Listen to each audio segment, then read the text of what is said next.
ओम शांति। आज हम मधुर ईश्वरी महावाक्य साकार मुरली सुनेंगे 11 मार्च 2023 की। तो आज शिव बाबा कह रहे हैं कि मैं नई दुनिया का सैपलिंग लगा रहा हूँ, कलम लगा रहा हूँ। तो इस सैपलिंग में कौन आएंगे? बाबा कहते यहाँ वही आत्माएं आएंगी जो उस देवता कुल की होंगी, उस दैवी कुल की आत्मा होंगी। अगर इस दैवी कुल की आत्मा किसी हिसाब किताब के कारण किन्हीं अन्य धर्मों में, मुस्लिम है, पारसी है, क्रिश्चियन है, किसी अन्य धर्मों में अगर कन्वर्ट भी हो गई होंगी, लेकिन समय आने पर वो निकल कर आएंगे और पुरुषार्थ करके अपने पद को प्राप्त करेंगी। तो बाबा ने कहा कि सभी का जो पिता है वो एक है और ये जो ज्ञान है वो सभी धर्म वालों के लिए है। तो एक के द्वारा बाबा कहते एक बाबा ही स्वर्ग का रचयिता है और वही स्वर्ग का वर्षा देते हैं। तो सुख शांति का वर्षा भी बाबा कहते बाबा से मिलता है, क्योंकि बाबा आकर के हमें पावन बनाते हैं। ज्ञान और योग बल से हम आत्मा पावन बनती हैं और जहाँ पवित्रता है वहाँ सुख और शांति है, और जहाँ अपवित्रता है वहाँ दुख और अशांति है। तो बाबा ने कहा कि मैंने एक ही धर्म की स्थापना की थी। सतयुग में एक आदि सनातन देवी देवता धर्म था, लेकिन अभी अनेक धर्म हैं। तो अभी मैं आकर के क्या करता हूँ, अनेक धर्म का अधर्म का विनाश करता हूँ और पुनः एक धर्म की स्थापना करता हूँ। तो बाबा कहते जो गायन है ना शास्त्रों में, महाभारी लड़ाई, महाभारत की लड़ाई, तो बाबा कहते प्रैक्टिकल में वो होने वाला है, अभी वो सामने खड़ा है। तो इस समय जो करेगा सो पाएगा, है ना। जितना पढ़ेंगे, भगवान कहते हैं बिना पुरुषार्थ की प्रारब्ध तो मिल नहीं सकती। इस समय मैं शिक्षक बन करके आप बच्चों को पढ़ा रहा हूँ, तो जो जितना पढ़ेंगे, जैसे पढ़ेंगे उस अनुसार से उस पद, उस पोजीशन को प्राप्त करेंगे।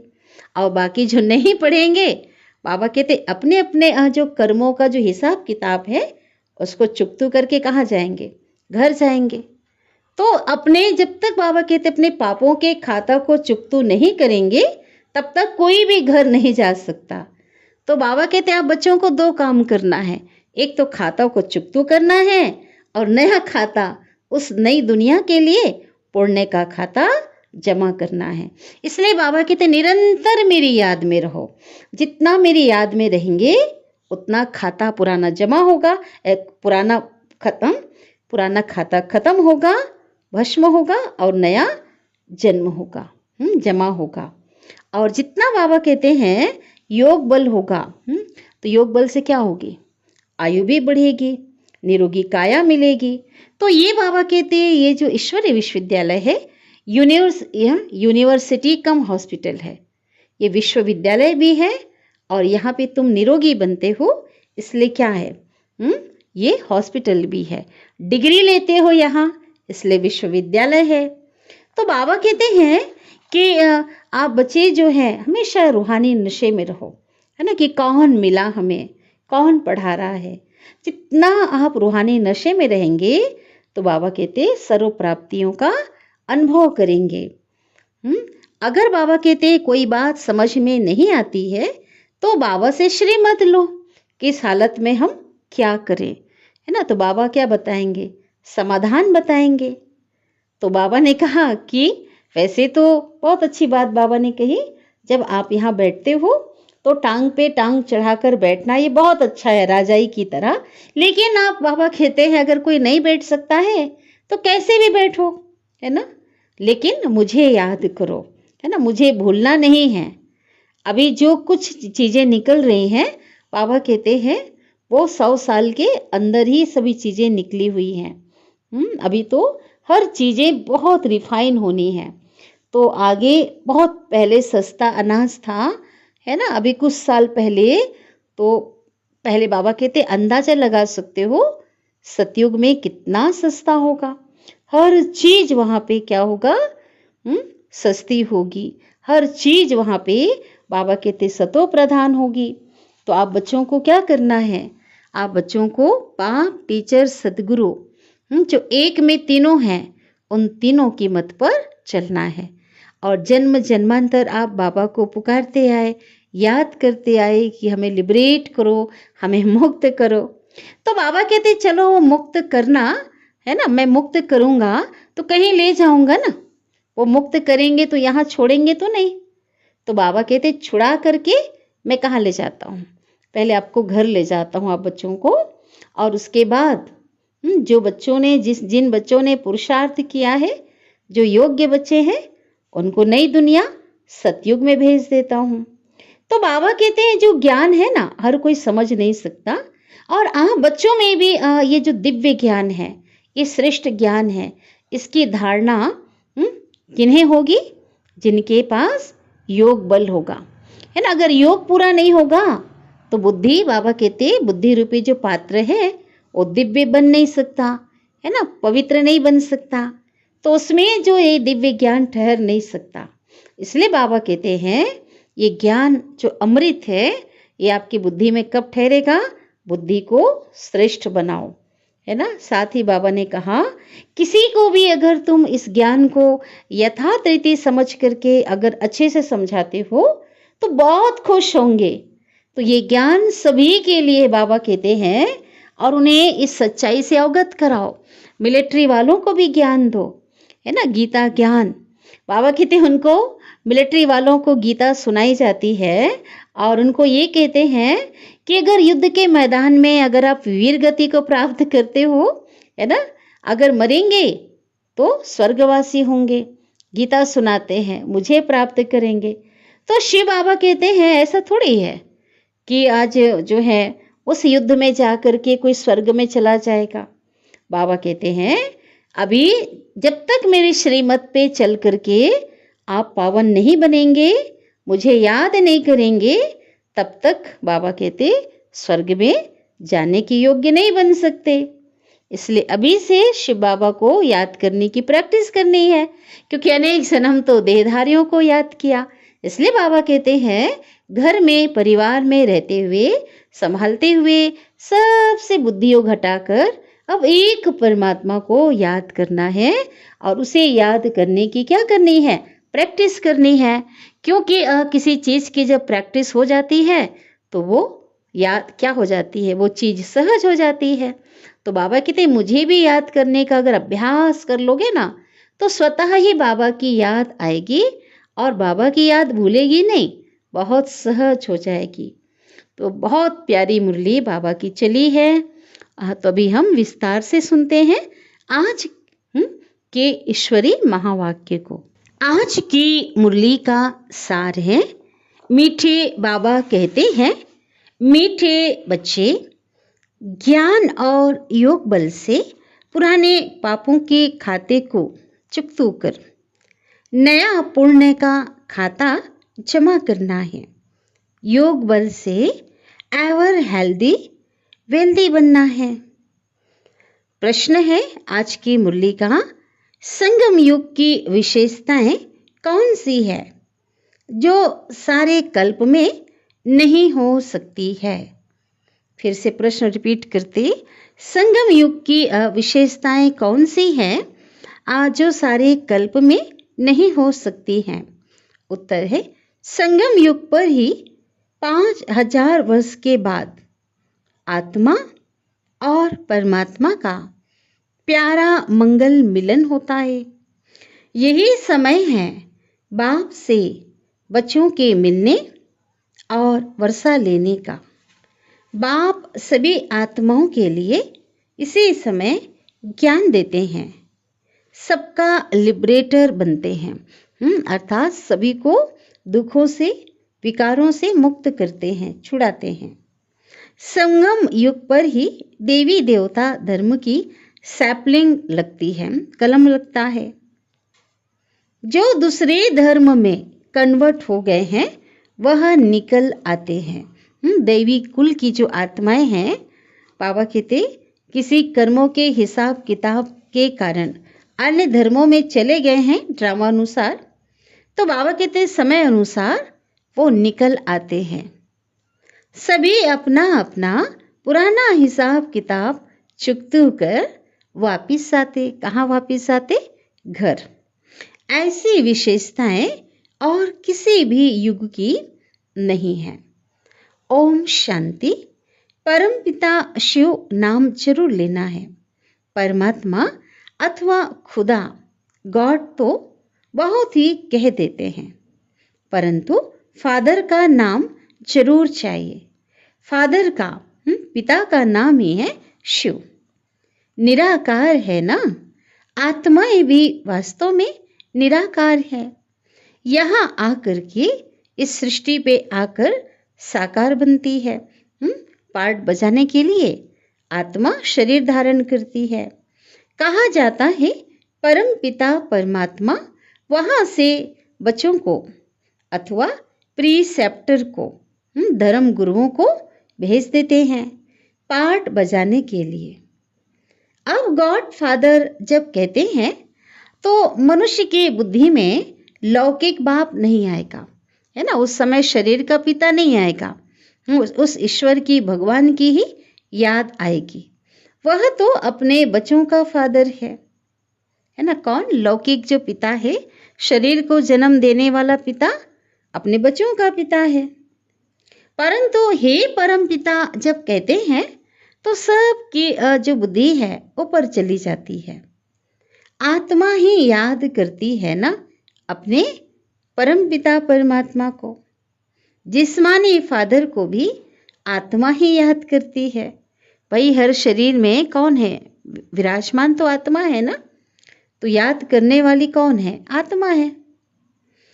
जो जिस्म देते हैं, जिनसे हमको शरीर मिलता है। फिर आत्माओं का जो असली पिता है उनको भी याद करेंगे ना। परंतु वह कौन है? कौन उनको फादर कह बुलाते हैं? पूछा बाबा ने। कौन है आत्मा का पिता और कौन उनको फादर कह करके बुलाते हैं? क्यों उनसे रहम मांगते हैं? पूछा है बाबा ने। वह सबका बाप है, सबका पिता है।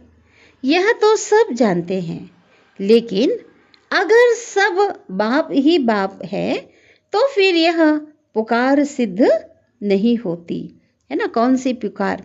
ईश्वर को बुलाते हैं ना, हे गॉड फादर, हे परम पिता।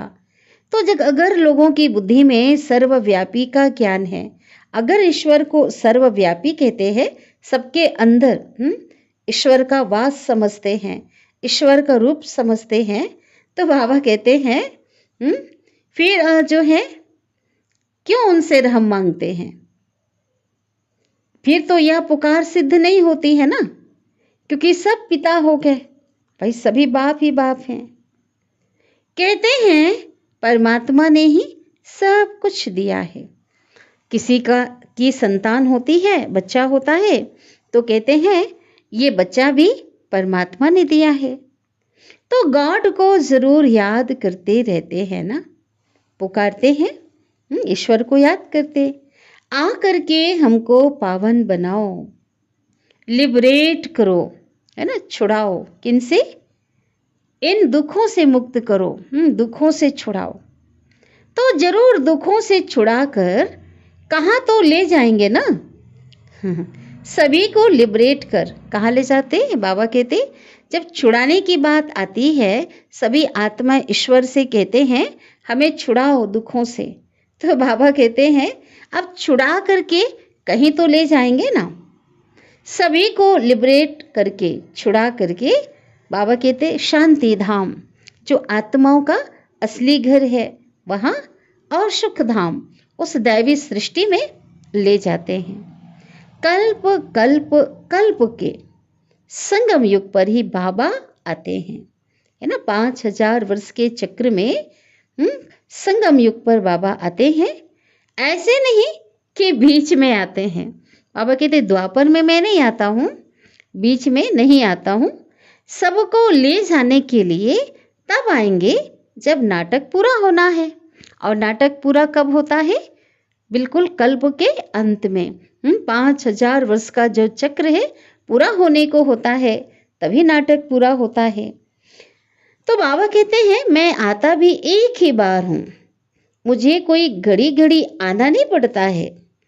मैं एक ही बार आता हूँ जब सब तमो प्रधान बन पड़ते हैं। विश्व की सभी आत्माएं तमोगुणी बन जाती हैं, पतित बन जाती हैं, तब बाबा कहते मैं आता हूँ। क्योंकि 84 जन्म तो पूरे करने हैं ना है ना। 84 जन्म पूरे कब होते हैं? कल्प के अंत में, जब संगम युग में 84 जन्म पूरे होते हैं। अगर मैं पहले आऊं तो ये 84 का चक्र तो पूरा हो ना सके। चक्र का पूरा अंत आना चाहिए ना। सृष्टि चक्र जो 5000 वर्ष का है, तो बाबा कहते पूरा अंत आएगा तब तो मैं आऊं। जब आना होता है तब फिर बच्चों का आकर के पहले पहले बाप बनता हूँ, है ना। पिता तो वैसे भी हैं, लेकिन प्रैक्टिकल में आकर के क्या बनते? पिता बनते हैं। सबको स्मृति दिलाते हैं, अपना बच्चा बनाते हैं कि तुम सब मेरी संतान हो और मैं तुम्हारा पिता हूँ। फिर टीचर सतगुरु भी बनता हूँ, है ना। बाबा कहते टीचर बन करके क्या करता हूँ? सबको शिक्षा देता हूँ, सबको पढ़ाता हूँ और सदगुरु बन करके सबकी सदगति का कार्य करता। बाप जन्म देते हैं, टीचर शरीर निर्वाह अर्थ शिक्षा देते हैं, और गुरु किया जाता है लौकिक दुनिया में भी सदगति के लिए। और गुरु यहाँ ही किए जाते हैं। बहुत बड़ी बात बाबा बता रहे हैं। बाबा कहते हैं सतयुग में कोई गुरु नहीं करते। क्यों? क्योंकि वहाँ तो दुर्गति में कोई है नहीं, सभी सदगति में हैं, सभी श्रेष्ठाचारी हैं, इसलिए वहाँ कोई गुरु होता ही नहीं और ना ही किसी को गुरु करने की दरकार है। क्योंकि यहाँ सभी आत्माएं जो हैं तमोगुणी बन चुकी हैं, बाबा कहते दुर्गति में हैं, इसलिए यहाँ ही गुरु इस कलयुगी दुनिया में गुरु किए जाते हैं। वहाँ बाप और टीचर होते हैं। ऐसे नहीं कि बाप टीचर बनकर पढ़ाते हैं। बाबा कहते बाप अलग होते हैं और टीचर अलग होते हैं। और यहाँ लौकिक दुनिया में सब अलग होते हैं, और यहाँ पे यह पिता भी है, बाप भी है, टीचर भी है, शिक्षक भी है और सतगुरु एक ही है। 3 in 1, एक में ही 3 हैं। तुम बच्चों को एडाप्ट किया जाता है। तुम हो मुख्य वंशावली, फिर चाहिए पढ़ाई, है ना। बाबा ने हमें रचा है, ब्रह्मा के मुख से अपना बनाया है ना। मुख्य वंशावली है। फिर बाबा कहते पढ़ाई भी तो चाहिए ना। तो सारी सृष्टि चक्र के आदि मध्य अंत का राज बाबा कहते बाबा समझाते हैं। ड्रामा में मुख्य क्रिएटर कौन है? रचयिता, वो तो शिव बाबा है, परमपिता परमात्मा। और मुख्य एक्टर भी कौन कौन है? पहले नंबर का मुख्य एक्टर कौन है? शिव बाबा। फिर है ब्रह्मा सरस्वती, ब्रह्मा विष्णु महेश लक्ष्मी नारायण। सारे विश्व के चक्र की नॉलेज बताते हैं ना बाबा हमें, क्योंकि है ही ज्ञान का सागर, है ना। जन्म मरण से न्यारा होने के कारण उसे सब कुछ याद है और हमें वो बताते हैं। मूल वतन, सूक्ष्म वतन और स्थूल वतन, इस साकार सृष्टि का सारा समाचार शिव बाबा बताते हैं, क्योंकि उन्हें सब कुछ पता है। यह सारा चक्र कैसे फिरता है। पहले पहले नई दुनिया में कौन कौन आते हैं? पहले पहले तो बच्चों को यह जानना चाहिए कि वह हमारा बेहद का बाप है। यह ब्रह्मा भी कहते हैं हमारा पिता भी कौन है? यह शिव है। ब्रह्मा वल्द शिव, ब्रह्मा का जो पिता है वो शिव है। शिव बाबा भी कहते हैं यह ब्रह्मा मेरा कौन है? बच्चा है। मुझे इनमें प्रवेश करना है, तो मैंने इनको एडाप्ट किया। पहले शिव बाबा ब्रह्मा के तन में आते हैं, उनको अपना बनाते हैं, एडाप्ट करते हैं। पहले इनका असल नाम लेखराज था, है ना। ब्रह्मा तो शिव बाबा ने प्रवेशता के बाद जब प्रवेश किया तो गुणवाचक कर्तव्य सूचक नाम प्रजापिता ब्रह्मा रखा, लेकिन पहले उनका बाबा कहते साकारी नाम क्या था? जब वो बिजनेसमैन थे, जौहरी थे, उस समय उनका नाम लेखराज था। फिर शिव बाबा ने क्या नाम रखा? ब्रह्मा नाम रखा। तो मैंने इनको अपनाया है। ये कौन कह रहा है? शिव बाबा ब्रह्मा बाबा के लिए कह रहे हैं। मनुष्य बाबा बाबा कहते हैं, परंतु बिगड़ जाने कहते हैं। शिव के चित्र के आगे जाते हैं, उसकी मूर्ति के आगे, है ना, जो शिवलिंग होती है, जड़ यादगार मूर्ति, उसके आगे जाते हैं। परंतु वह हड्डी दिल से, अंदर से, जिगरी दिल से नहीं समझते हैं कि यह हमारा पिता है। लौकिक बाप का अगर कोई चित्र देखते हैं, शरीर को जन्म देने वाले आप पिता की कोई तस्वीर देखते हैं, तो झट क्या कहेंगे? ये हमारा पिता है। लेकिन शिव के आगे वह हड्डी नहीं निकलता। हड्डी माना वो जिगरी जो प्रेम होना चाहिए, वो नहीं निकलता। जो याद है वो नहीं होती है। भल उनको परमात्मा तो समझते हैं, परंतु उस रुचि से जिगरी नहीं कहेंगे ना कि वह हमारा पिता है। जैसा कि अभी प्रैक्टिकल में हम जिगरी दिल से बाबा को हमने पिता के रूप में माना है, अनुभव कर रहे हैं, है ना, जान करके। लेकिन उस समय पहचान नहीं है, तो बाबा कहते भले ऐसा कहेंगे वो हमारा पिता है, लेकिन दिल से जिगरी नहीं निकलेगा, अंदर से नहीं कहेंगे कि वह हमारा पिता है। सिर्फ वंदना करते हैं, रटते हैं ना, जैसा गा दिया वंदना में, लेकिन ऐसा बाबा कहते नहीं समझते हैं। तो भक्ति मार्ग की रस्म अनुसार उनसे प्राप्ति क्या होती है? वह बुद्धि में आएगा ही नहीं, है ना। बेहद के बाप से इतनी बेहद की प्राप्ति हमें होती है जो कभी किसी से नहीं हो सकती। ये तो बाबा कहते अब जाना है ना हमने, लेकिन पहले तो पता ही नहीं था कि उनसे क्या प्राप्ति होती है, क्योंकि अज्ञान ही नहीं है ना, ज्ञान नहीं है, तो बुद्धि में आएगा ही नहीं। तो यह शिव बाबा बैठ समझाते हैं कि निश्चय करने के लिए पॉइंट्स तो बहुत देते हैं, है ना। ज्ञान की भिन्न भिन्न बहुत सी पॉइंट्स बाबा देते हैं, क्लियर करते हैं बाबा। तो बाबा कहते हैं परंतु बच्चे भूल जाते हैं, है ना। बहुत बाबा पढ़ाते हैं, अच्छे अच्छे पॉइंट्स देते हैं, लेकिन क्या करते, इधर सुना और इधर से निकल गया, भूल जाते हैं। सभी धर्म वालों के लिए बाबा कहते ये ईश्वरी ज्ञान भगवान जो दे रहे हैं, ये ज्ञान सभी के लिए है। चाहे कोई मिलिट्री का हो, चाहे सिविलियन हो, ये ज्ञान सबके लिए है। तुम बच्चे जानते हो शिव बाबा हमारा बाप, टीचर, सतगुरु है। यह हमारा बहुत पुराना मिलन है ना। नई बार, पहली बार नहीं मिल रहे हैं। हर कल्प कल्प में हम उस परमात्मा से मिलन मनाते हैं, है ना, उससे मिलते हैं। मिलना और बिछुड़ना तो ये बहुत लंबे समय से ये चलता आ रहा है। तो इसलिए बाबा कहते हैं कि हमारा जो मिलन है ना, ये बहुत पुराना है।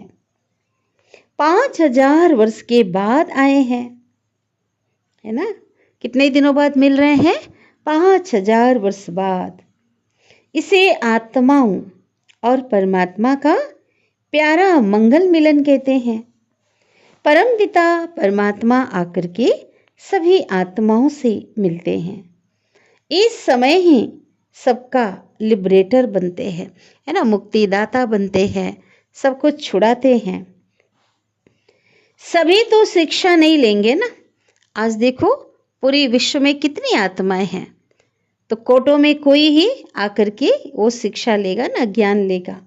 सभी नहीं लेंगे, और शिक्षा भी कौन लेंगे, बाबा क्लियर करते हैं। और हम बच्चे तो जानते ही हैं कौन लेंगे शिक्षा, है ना। सभी नहीं लेंगे, लेकिन लेंगे उनमें से वो कौन से आत्माएं जो लेंगे? जो देवता बनने वाले होंगे, है ना, जो इस कुल के होंगे, वही इस ज्ञान को लेंगे। मनुष्य सृष्टि का इतना बड़ा झाड़ है ना, विशाल वट वृक्ष के भांति ये मनुष्य सृष्टि रूपी जो झाड़ है फैला हुआ है, और इनसे सैपलिंग लगाते हैं, है ना। ये झाड़ पुराना हो चुका है, इसकी आयु पूरी हो गई है। इस झाड़ को तो नष्ट होना ही है, गिरना ही है, लेकिन उसके पहले बाबा नई दुनिया के लिए कलम लगा देते हैं, जिससे फिर से क्या होगा, स्थापना होती है। तो बाबा कहते हैं आज गवर्नमेंट भी किस्म किस्म की सैपलिंग लगाती रहती, वृक्षारोपण करते हैं ना, अलग अलग प्रकार के वृक्षों के क्या करते, कलम लगवाते हैं, गवर्नमेंट लगवाती रहती है। तो शिव बाबा भी सैपलिंग लगाते हैं, है ना, कलम लगाते हैं दैवी झाड़ का। फिर जो इस कुल के हैं, दैवी कुल की जो आत्माएं हैं वो निकल आते हैं। जो देवी देवता धर्म वाला वह इस फाउंडेशन वाला होगा, उनका ही सैपलिंग लगता है। ये बाबा ने बहुत स्पष्ट कर दिया है, यहाँ पे और कोई नहीं आ सकता। ऐसा नहीं कि सभी आ जाए, कोई भी आ जाए, ऐसा नहीं। कल्प पहले जिनकी सैपलिंग लगी थी 5000 वर्ष पहले, जो दैवी कुल की आत्मा थी, वही अभी आएंगे और उनका ही कलम लगने वाला है। तुम असल में देवी देवता धर्म के हो और फिर और धर्म वालों का भी सैपलिंग लगेगा, है ना। जो कन्वर्ट हो गए होंगे वह निकल आएंगे। किस्म किस्म के मुसलमान, पारसी आदि आते हैं ना, अपने दैवी धर्म के झाड़ की ही सैपलिंग लगती रहेगी। ये बाबा ने क्लियर बताया है, क्योंकि अन्य जितने भी धर्म हैं वो तो द्वापर काल से आए और सनातन धर्म की दैवी कुल की आत्माएं तो सतयुग से पार्ट बजा रही हैं। और बाबा ने कहा है कि जो जिस धर्म का होगा अपने समय पर आएगा और उसी धर्म में ही आएगा, ठीक है। लेकिन अभी बाबा कहते, अभी बाबा का जो ज्ञान है, सभी धर्म की आत्माएं जो हैं वो क्या कर रहे हैं, धारण कर रही हैं, सुन रही हैं। तो ये शिव बाबा ने बताया कि वास्तव में ये सनातन धर्म की आत्माएं हैं, चाहे क्रिश्चियन हो, चाहे मुस्लिम हो, चाहे पारसी हो, लेकिन किसी हिसाब किताब के कारण उस धर्मों में कन्वर्ट हो गए थे। लेकिन समय आने पर वो निकल कर आ जाएंगे और फिर से कन्वर्ट किस में हो जाएंगे, इस दैवी कुल में, ब्राह्मण कुल में कन्वर्ट हो जाएंगे, है ना। फिर से किस्म किस्म के आते हैं ना, अपने देवी देवता धर्म के झाड़ की ही सैपलिंग लगेगी। अब तुम बच्चे प्रैक्टिकल में समझते हो, वहाँ एक ही बाबा परमात्मा हमारा पिता भी है, शिक्षक भी है और सतगुरु भी है। मनुष्य तो कहेंगे बाप ने हमको जन्म दिया, है ना, लोग कहते ना फलाने टीचर ने हमको पढ़ाया, फिर गुरु का भी नाम लेते हैं, है ना, कि फलाना हमारा गुरु है। पिछाड़ी में क्या करते, पीछे बाद में वो गुरु करते हैं, तो गुरु का नाम लेते हैं। कोई कभी भी बाबा कहते कोई भी नहीं भी करते हैं ना, कई गुरु करते हैं और कोई गुरु नहीं भी करते हैं, लेकिन पिता और शिक्षक तो सभी के होते हैं। हर एक अपनी अपनी हर एक की मान्यता है। कोई ना कोई का सिमरन जरूर करते हैं। कौन? मनुष्य आत्माएं। बाप को सिमरन करेंगे, कोई अपने पिता को याद करेगा, कोई अपने मित्र संबंधियों को याद करेंगे। लेकिन बाबा कहते हैं अब तुमको किसी भी देहधारी को याद नहीं करना है। बाबा कहते निभाना अलग चीज है, व्यवहार में आओ निभाओ, लेकिन बाबा कहते अभी सबकी याद को बुद्धि से भूल करके एक निराकार शिव बाबा को, जो आत्मा का पिता है, असली पिता, उसको ही याद करना है। वही सत्य बाप, सत्य टीचर और सतगुरु है। सचखंड की स्थापना करने वाला है। सारे सृष्टि के आदि मध्य अंत के चक्र की हिस्ट्री ज्योग्राफी बाबा बताते हैं, क्योंकि उन्हें आदि मध्य अंत का वो ज्ञाता है ना, जन्म मरण में नहीं आते, इसलिए सारा ज्ञान है और हमें बाबा बताते हैं। हम स्वदर्शन चक्रधारी बने हैं। हमने अपना दर्शन इस सृष्टि चक्र में किया है कि मुझ आत्मा ने कितने जन्म लिया, कैसे कैसे पार्ट बजाया। तो ये बाबा कहते जाना है तो जरूर चक्र को याद करना पड़े। यह सृष्टि का चक्र कैसे फिरता है? कैसे फिरता है? एक घड़ी के कांटे की तरह धीरे धीरे टिक टिक चल रही है। तो शुरू से अंत तक तुम बच्चे चक्र को जानते हो। कौन से चक्र को? सृष्टि चक्र को। और यह कल्प के संगम युग पर ही जान सकते हो, बीच में कोई जान ना सके, है ना, क्योंकि हमें बताने वाला जाने जाननहार त्रिकालदर्शी ज्ञान का सागर बाबा तो संगम युग में आते हैं, कल्प के अंत में आते हैं। जब वो आए तब तो हमें बताए ना, बीच में तो बाबा आते नहीं हैं। इसलिए बाबा कहते कोई भी जान नहीं सकता। बाबा, शिव बाबा पढ़ाते ही हैं कल्प कल्प कल्प के अंत पर, है ना। हर 5000 वर्ष में अंत के भी अंतिम समय पर पढ़ाते हैं। सारे वर्ल्ड की, विश्व की हिस्ट्री ज्योग्राफी का राज जो रहस्य है और कोई समझा ना सके, वही किसी को पता ही नहीं है तो कैसे कोई समझा सकेगा। बाबा ही समझाते हैं। बाप द्वारा तुम अभी स्वदर्शन चक्रधारी बनकर के चक्रवर्ती राजा बनते हो, विश्व का मालिक बनते हैं। वहाँ यह नॉलेज फिर गुम हो जाती है। कहाँ की बात कर रहे? जब सतयुग में जाएंगे तो बाबा कहते ये ज्ञान प्रायः लोप हो जाएगा, अभी विनाश होगा। हम अपने घर जाएंगे और वहाँ से नए दिव्य संस्कार को धारण करके सतयुग में आएंगे और अभी का सारा ज्ञान मर्ज हो जाएगा, उसे हम भूल जाएंगे। नॉलेज ही गुम हो जाती है क्योंकि उसकी आवश्यकता नहीं। बाबा कहते वहाँ तो प्रारब्ध है। नाटक पूरा हुआ, फिर आत्मा के अंदर जो पार्ट है राजाई का वो शुरू होगा, है ना। आत्मा एक्यूरेट पार्ट बजा रही है। आत्मा के अंदर जैसे रिकॉर्डिंग है, जैसी नूंद है, तो जैसे जैसे समय पर उसका पार्ट इमर्ज होता जाता है उस समय वो वही पार्ट बजाएगी। तो बाबा कहते सतयुगी दुनिया में असतयुगी दुनिया का पार्ट इमर्ज होता है, जो रिकॉर्डिंग है वो वही बजाती है। इस समय बाबा कहते हैं इस समय तुम्हारा पार्ट है सीखने का। बाबा से हम क्या कर रहे हैं? राजयोग सीख रहे हैं। बाबा का आना बच्चों को नॉलेज सिखलाना, ऊंच पद प्राप्त कराना, ये अभी का पार्ट है। भगवान का जो पार्ट है ना, हमें ज्ञानवान बनाते हैं, हमें योग्य बनाते हैं, देवतुल्य बनाते, इस समय का बाबा का पार्ट है। पद प्राप्त कर लिया, फिर तो खत्म। फिर यह सृष्टि चक्र की नॉलेज भी प्रायः लोप हो जाती है, लुप्त हो जाती है, कोई नहीं जानता, है ना। फिर उसे कोई भी मनुष्य को इस सृष्टि चक्र का नॉलेज नहीं है। सन्यासी तो चक्र को मानते ही नहीं है, ठीक है, क्योंकि वो तो मोक्ष को डायरेक्ट मोक्ष को ही मानते हैं ना।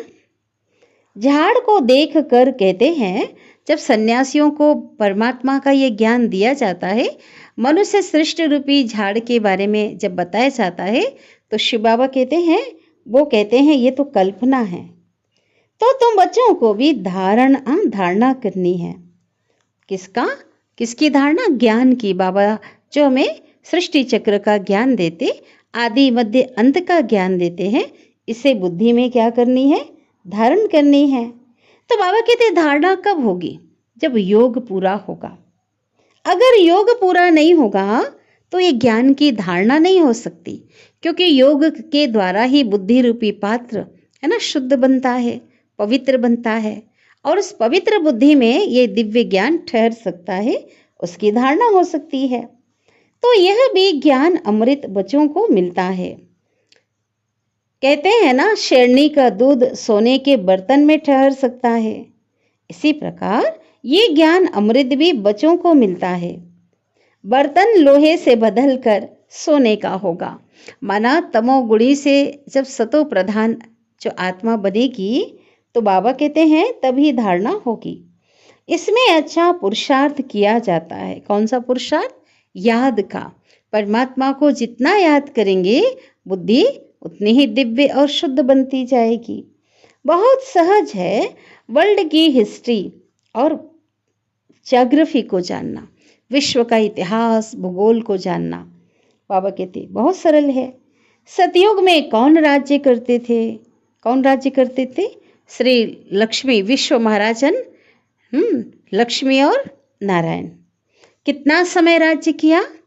1250 वर्ष का। घराना होता है ना, कौन सा घराना था? सूर्यवंशी घराना था, तो उसको कहेंगे डीटी डिनास्टी ने 1250 वर्ष राज्य किया।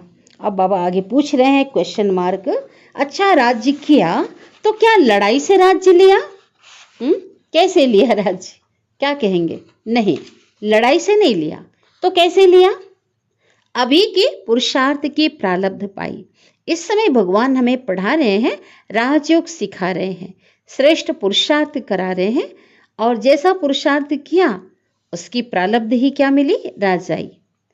तो यह बाबा कहते हैं सारा चक्र तुम किसको भी अगर समझाओ, अच्छे से किसको समझाते हैं तो क्या होगा? तो वे बहुत खुश होंगे।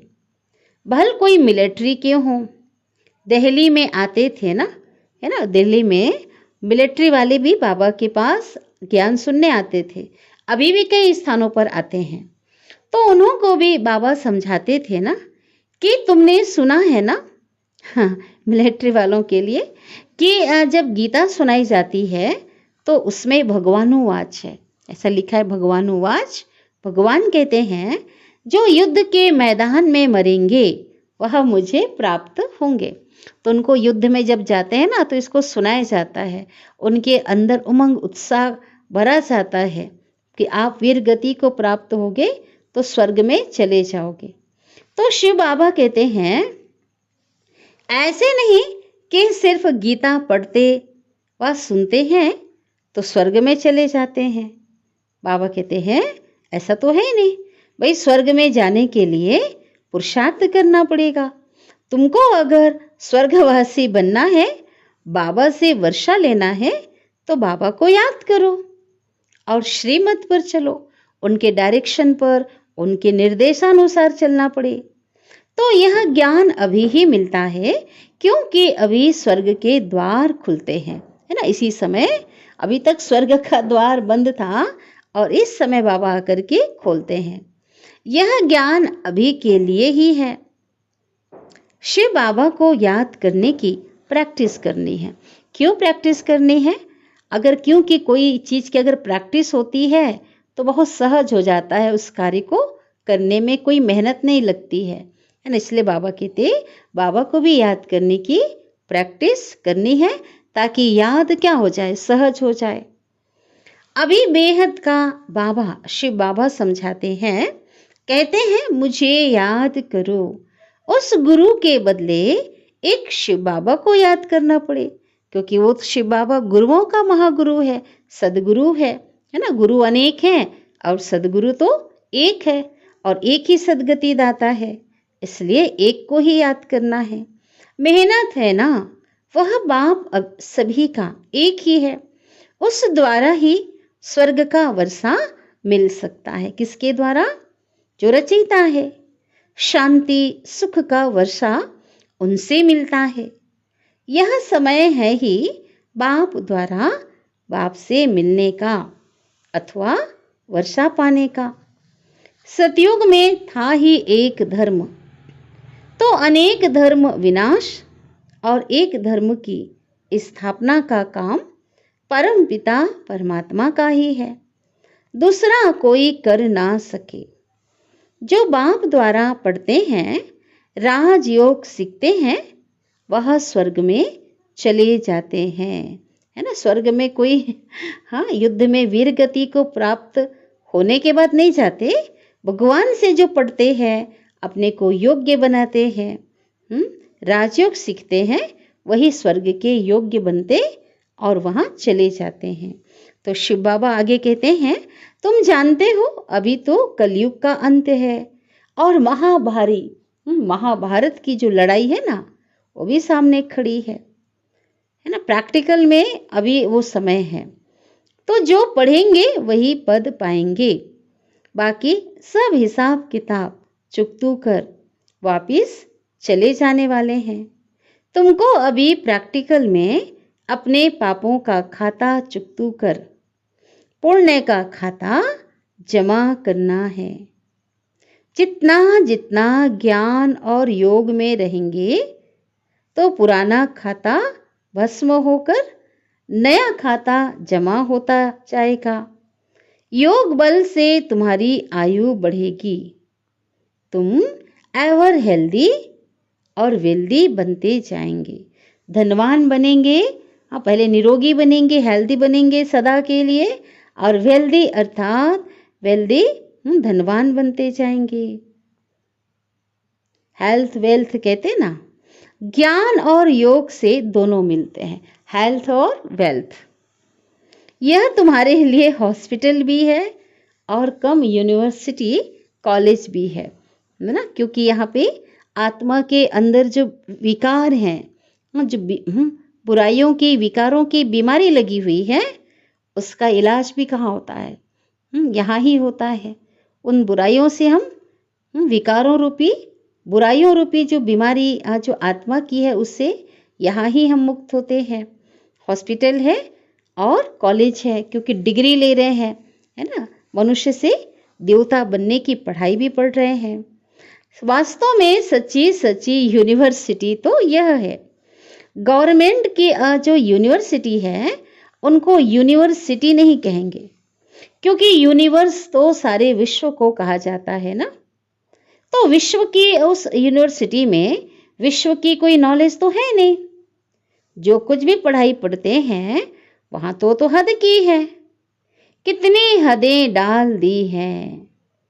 यूनिवर्सिटी को हिंदी में कहा जाता है विश्वविद्यालय। सारे विश्व से कोई भी आकर पढ़े, उस यूनिवर्सिटी में ऐसा हो ना सके। और वही एक पढ़ाई पूरा यूनिवर्स, सब बाबा कहते सब पढ़ रहे हैं ना, पूरा विश्व पढ़ रहा है। यहाँ कोई भी आकर के पढ़ सकते हैं। विश्व का रचयिता ही इस विश्वविद्यालय की स्थापना करते हैं। हम लिखते भी ऐसे हैं। अब विश्वविद्यालय व यूनिवर्सिटी में बाबा कहते फर्क क्या है? क्या फर्क है? विश्वविद्यालय और यूनिवर्सिटी में क्या फर्क है? क्योंकि विश्वविद्यालय हिंदी है और यूनिवर्सिटी अंग्रेजी अक्षर है, बस, और कोई फर्क नहीं। यह विश्व के रचयिता ने विश्वविद्यालय रचा है। प्रजापिता ब्रह्मा कुमारी जो ईश्वरीय विश्वविद्यालय है, इसको रचा किसने? भगवान ने। जहां बाप मनुष्य को देवता इस विद्यालय के थ्रू क्या बनाते? मनुष्य को देवता, राजाओं का राजा बनाते हैं, लिबरेट करते हैं, सभी को छुड़ाते हैं। श्रीमत तो मिलती है, परंतु आसुरी मत वाले श्रीमत को मानते ही नहीं हैं। भगवान के कहने को भी नहीं मानते। और यहाँ इस श्रीमत से कितना श्रेष्ठ बनते हैं। अपने तन मन धन से भारत को स्वर्ग बना रहे हैं। और है ये सारा गुप्त। बाबा भी गुप्त आते हैं। श्री कृष्ण तो गुप्त हो ना सके, है ना। कृष्ण का तो साकार शरीर होता है ना। बाबा कहते हैं वो आए तो गुप्त हो ना सके, लेकिन निराकार परमात्मा तो गुप्त है। और उनका कार्य भी कैसा चल रहा है ना, गुप्त रीति से चल रहा है। किसी को ये नहीं पता कि भगवान आकर के क्या कर रहे हैं, पढ़ा रहे हैं। तो बाप को ना जानने के कारण, रचयिता को ना जानने के कारण जो उनकी रचना है, श्री कृष्ण का नाम गीता में डाल दिया है। और फिर कृष्ण की डांस भी दिखाई है। तो वह तो प्रिंस प्रिंसेस, वहाँ पे जो राजकुमार हैं, राजकुमारियाँ हैं, आपस में डांस करते होंगे। वहाँ प्रजा थोड़ी ही जा सकती है। महलों के भीतर बाबा कहते प्रजा नहीं जा सकती ना। बाबा समझाते तो बहुत हैं, कहते हैं सारा धन लेकर फिर दान करते जाओ। बाबा कहते हैं वहाँ प्रजा कोई जा नहीं सकती। कहाँ पे? सतयुगी जो दुनिया के राजमहलों के अंदर नहीं जा सकती। बाबा कहते हैं ज्ञान धन लेकर, बाबा हमें कौन सा धन दे रहे हैं? ज्ञान धन। फिर दान करते जाओ, हर एक को बांटो ये ज्ञान। कौन से बांटने के लिए कह रहे हैं? कौन सा धन? ज्ञान धन। बड़ी ऊंच पढ़ाई है ना, और पढ़ना भी ऐसे साधारण है। कुर्सी पर तो आसन लगा ना सके ना, यह टांग पर टांग चढ़ाकर बैठना, ये राजाई बैठक ठीक है ना। इसलिए हमने देखा है कि ब्रह्मा बाबा के तन में, बाबा तो 60 वर्ष के बाद आए, और बाबा जो अव्यक्त हुए साकार ब्रह्मा 96 एज में, है ना, बिल्कुल 100 की लगभग पहुंच चुके थे। इतने लंबी आयु में बाबा अव्यक्त हुए, लेकिन बाबा ने कभी, बाबा का जो आसन था टांग पे, जो पद्मासन है, बाबा अर्ध पद्मासन में बैठा हुआ बाबा को देखेंगे, टांग के ऊपर टांग चढ़ाकर बाबा एक साधक की तरह, बाबा ने हमेशा, बाबा की ऐसी बैठक रही है ना। तो बाबा कहते ये बैठक ठीक है, यूं तो तुम कैसे भी बैठो। आजकल तो हम देखते हैं कोई ऐसी बैठक बैठ ही नहीं सकता आज के समय में। ठीक है, हर कोई क्या हो गए हैं, कुर्सी वाले हो गए हैं ना, चेयर वाले हो गए हैं। बहुत कम इक्के दुक्के होंगे, बहुत कम जो ऐसे बैठ सकते हैं। बाबा कहते वैसे ये ज़्यादा अच्छा है, साधक ऐसे बैठते हैं। सतयुग में तो गोल्डन स्पून इन माउथ है ना। अभी तो स्टील के चम्मच से खाते हैं, चलो कोई करके सिल्वर के चम्मच से खा रहे होंगे इक्के दुक्के, जैसे लोग होते हैं। अधिकांश तो प्लास्टिक के चम्मच से, फाइबर के चम्मच से, लोहे के चम्मच से, है ना, मना स्टील के चम्मच से खाते हैं। लेकिन सतयुग में सभी के माउथ में, मुंह में क्या होगा? सोने का चम्मच होगा। देवताएं सोने के चम्मच से भोजन करेंगी। बच्चों ने साक्षात्कार भी किए हैं, कैसे विमानों में सोना भरकर आते हैं, महल आदि बहुत जल्दी सब कुछ बन जाता है ना। बहुत फास्ट मशीनरी होती है। अभी तो सब कुछ एडवांस हो गया ना, साइंस भी बहुत रिफाइन होती जा रही है। मिनट मोटर कहते हैं ना, बहुत फास्ट बन जाता है। अब भी बाबा के देखते देखते बिजली मोटर आदि क्या क्या बन गए। बाबा कहते हैं 100 साल के अंदर ही साइंस ने इतनी तरक्की कर ली, दुनिया में क्या क्या बन गया। आगे अनाज कितना सस्ता था, तो सतयुग में सोचो कितना सस्ता होगा। यहाँ सोने की सिक्के की कीमत 100 रुपया है। ये उस समय की बात है ना। आज तो देखो भगवान को आए 87 वर्ष हो गए, तो 87 वर्ष पहले की बात है। 36, 36, 37, 38, 40 उस समय की बात है कि उस समय जो है सिक्के की कीमत 100 रुपया थी, और अभी तो बहुत ज़्यादा है ना अभी तो वहाँ 1 पैसा होगी। सोने की सिक्के की कीमत कितनी होगी? 1 पैसा। और 1 रुपया में कितने पैसे होते हैं? 100 पैसे का 1 रुपया, तो 100 रुपया का 1000 पैसा। ठीक है, तो वहाँ 1 पैसा होगा सोने की सिक्के की कीमत। सतयुगी दुनिया में इतनी सस्ताई होगी, तो कितना फर्क है। तो तुमको 1 जन्म की पढ़ाई से 21 जन्मों की रासाई मिलती है। और क्या चाहिए, पूछ रहे हैं बाबा। इतनी जबरदस्त प्राप्ति हो रही है, माला माल बनने जा रहे हो, और क्या चाहिए। बाबा युक्तियां बताते रहते हैं। बच्ची अगर ज्ञान नहीं लेती, मान लो कि कोई ज्ञान में कोई है, कोई भाई बहनें ज्ञान में चलते हो, और उसकी जो बेटी है वो ज्ञान नहीं सुनती, इस ज्ञान में चलना नहीं चाहती है ना, दुनियावी जीवन जीना चाहती है, तो बाबा कहते हैं उनकी शादी करानी पड़े, वो तो कर्तव्य है ना। बच्चा अगर ज्ञान ना लेवे तो कहेंगे जाओ अपना कमाओ और शादी करो, लेकिन बच्ची कैसे करे, उसको तो बाबा कहते करानी पड़े। तो बाबा राय तो हर बात की देते हैं। चलो कोई कहते हैं बाबा हमें शादी में जाना पड़ता है, तो बाबा कहते क्या करें, क्या खाएं, शादी में तो कई प्रकार की चीज़ें बनती हैं ना। तो बाबा कहते हैं वहाँ जा कर के फल लेकर शिव बाबा को याद करके खाएंगे तो वो भी पवित्र बन जाएगा, क्योंकि अन्न का तो बाबा ने बताया है, अन्न का, मन का, कि विचारों का बहुत असर होता है। तो इतने श्रेष्ठ मार्ग पे चल रहे हैं तो कुछ ना कुछ अटेंशन तो रखना पड़ेगा ना, ताकि जो हमारी स्थिति अच्छी बनी रहे। इसके लिए युक्ति बाबा ने बताया है। अच्छा, मीठे बाबा की याद प्यार ले लेते हैं। बाप दादा का मीठे मीठे सिकिलधे ब्राह्मण कुल भूषण स्वदर्शन चक्रधारी नूरे रत्नों प्रति याद प्यार और गुड मॉर्निंग। रूहानी बाप की रूहानी बच्चों को नमस्ते, और हम रूहानी बच्चों की रूहानी माता पिता बाप दादा को याद प्यार, गुड मॉर्निंग और नमस्ते। शुक्रिया बाबा, शुक्रिया आपका दिल से पद्मा पदम गुणा शुक्रिया।